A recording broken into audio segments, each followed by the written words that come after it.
So if you're a woman and you've ever Googled, is my sex drive too high? Pause.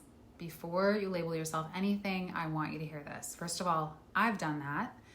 And high desire is not an indication that there's something wrong with you. As women, it's really easy for us to label ourselves as that. But someone else's shame is not a label that you need to accept, period. And in the next few minutes, I'm going to help you figure out what's actually happening and what's true for you. We will be unpacking the differences between high sex drive, hypersexuality, and compulsive sexual behavior. And the differences might instantly calm your nervous system. So by the end of this video, you'll have a simple way to tell shame from perhaps a real problem that you might want support with. You'll have clear definitions you can actually use and questions to help you decide whether more support would be helpful. And believe me, like I said, I've Googled this question before. I asked myself these questions. I went through a really dark time in my life where I was making myself really wrong. And that's what led me to becoming a sex coach. So I am Coach Julia. I'm a certified kink-informed sex coach. And looking back on my own story, most of my distress about sex was what I was telling myself about the sex I was having, not really anything that I was doing wrong. So if that's you, I'm not here to judge you. I'm here to make sure you get the truth. So let's get into it. What brought you here?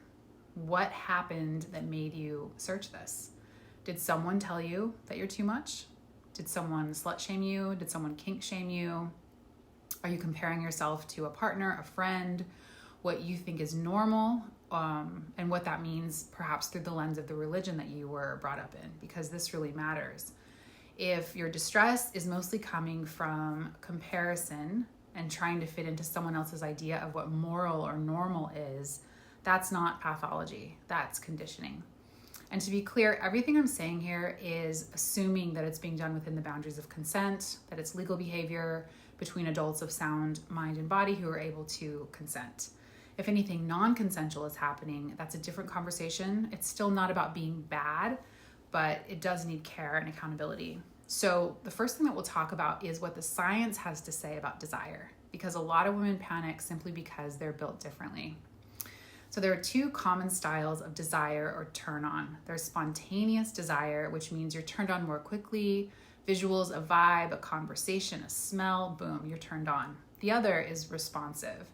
You need more time to warm up. It takes several signals to get turned on. Neither is better, and there's a common misconception that all men are spontaneous and all women are responsive. Not true. But if you're a woman with a more spontaneous desire, culture can label you fast. And honestly, our culture even now can still be really weird and puritanical about sexuality and confident women. So I'll say it again. Having high desire does not mean there's something perverse or wrong with you. And here's the actual distinction that can really help.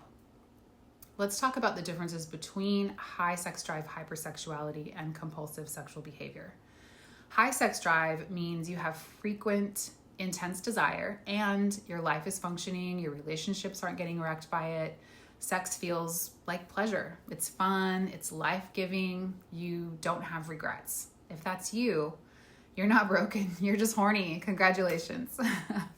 So hypersexuality is a little different. It's characterized by persistent, intrusive sexual thoughts. It can be tied to your mood, disorders. There can be some trauma history there that drives that. But it can feel driven, not chosen. And it can create real consequences, work issues, relationship issues, because it starts to feel like your sexuality is running you. Now, compulsive sexual behavior is characterized by a loss of control. You continue doing things despite harm. You're using sex primarily to regulate emotions, loneliness, numbing out rather than pleasure. And I want to nuance something here.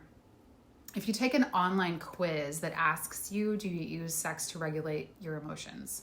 And my answer is, of course humans do. People use all kinds of things for soothing. That's behavior. That's natural human behavior.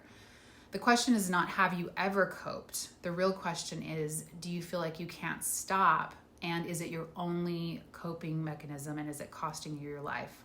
Lost jobs, lost relationships, legal trouble, that's the line. So how do you know what's true for you? Here are a few questions to get curious gently. Don't panic, whatever your answers are, okay? So 1, is my sexual behavior enhancing my life or narrowing it? And if it's narrowing, why? Is it shame from other people's beliefs or consequences from behavior that isn't aligned with your values? The second question, has sex created recurring trouble? Cheating patterns, relationship instability, legal issues? That's a question. Is there real risk? Are you taking risks like unprotected sex with unknown partners? Do you feel a lot of regret? What am I doing? That's a good question to ask yourself. Also, do I have other ways to deal with stress and loneliness? Or does sex feel like the only lever that you can pull? If you answered yes to some of those, it doesn't mean you're doomed. It just means that support could help. And I need you to really hear this. Don't spiral into, oh my God, I'm broken. You're not broken. There is a lot of shame-free support, sex-positive therapy, coaching, and really good education that you can get through books so you can understand yourself and build life-sustaining patterns. Understanding your desire isn't about fixing yourself. It's about separating what you actually feel from what was imprinted on you by family, religion, culture, past partners, and other people's discomfort. And sometimes the most healing thing that you can realize is that you weren't too much. You were just in the wrong room. So if you have questions, drop a comment if you feel safe, or you can DM me on Instagram. You can reach me through my website at aliveandkinky.com. I am here. And in the description below, I'm linking a couple books as resources. And just a heads up too, that a lot of writing on sex addiction is written from a male lens. Women are not men, and the why can be very different. So I'm including some options that feel more aligned with the female experience. So take good care of yourself in the meantime. Know that you are worthy of pleasure and a safe relationship, especially with yourself. So again, I'm Coach Julia, certified kink-informed sex coach, here to make sure you have all the information that you need so you can make the best decisions for yourself around your sexuality and pleasure in and out of the bedroom. So take good care, and I'll see you next time.